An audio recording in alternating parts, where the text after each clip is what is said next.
নমস্কার, আবার আপনাদের সামনে আমি ডক্টর শুভজিৎ ব্যানার্জি। বেশ কিছু নতুন টপিক নিয়ে আজকে আলোচনা।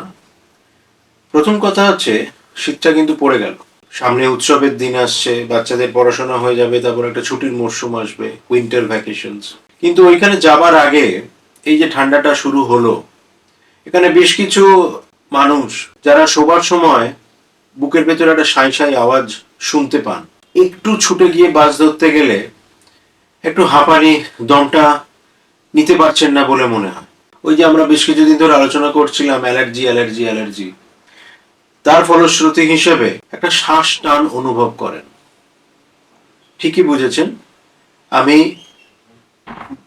অ্যাজমা রিলেটেড প্রবলেমের কথা বলতে চাইছি। তার কারণ নভেম্বরে আমাদের ওয়ার্ল্ড সিওপিডি ডে, এটা সেলিব্রেটেড হলো সারা পৃথিবী জুড়ে। তো এই সিওপিডি একটা লাং সংক্রান্ত একটা ডিজিজ, যেটাকে ক্রনিক অবস্ট্রাকটিভ পালমোনারি ডিজিজ বলা হয়, যেটা সংক্ষেপে সিওপিডি। এই সংক্রান্ত এই প্রসঙ্গেই আজকের এই টপিকের উপস্থাপনা। এই সিওপিডি সংক্রান্ত যে ধরনের রোগ যারা ভুগছেন, যেসব রোগী, তাদের এই সমস্যাটা হচ্ছে যেগুলো আমি বললাম।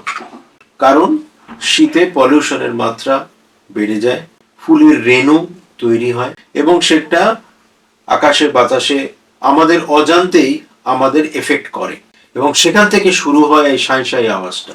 এটার উপায় যারা 35 থেকে 50 এই মধ্যবয়সী পুরুষ বা মহিলাদের, তাদেরও নিতে হয়।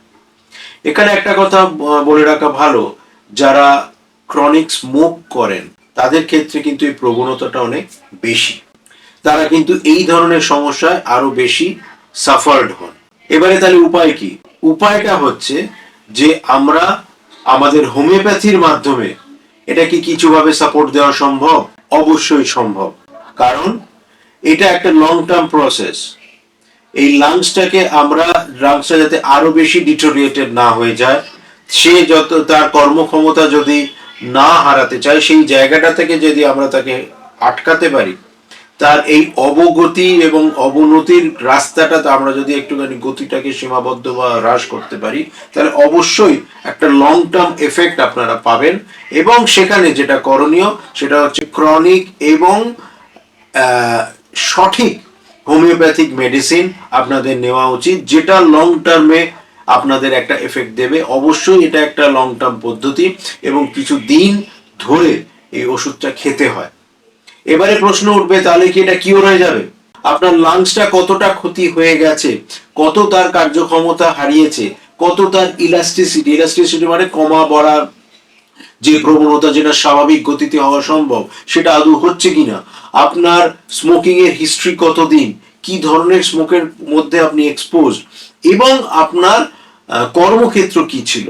কারণ সেখান থেকেও এক ধরনের, ধরুন একটা ধুলোবালিতে, কেউ কনস্ট্রাকশন লাইনে আছে, ধুলোবালিতে কাজ করতে হয়, কেউ ইঞ্জিনিয়ার, তাকে বিভিন্ন কলকারখানায় কাজ করতে হয়, সেখানকার নিজস্ব একটা স্মোক আছে, নিজস্ব একটা ডাস্ট আছে, নিজস্ব একটা পলিউশন আছে, তার অবশ্যই একটা এফেক্ট আছে।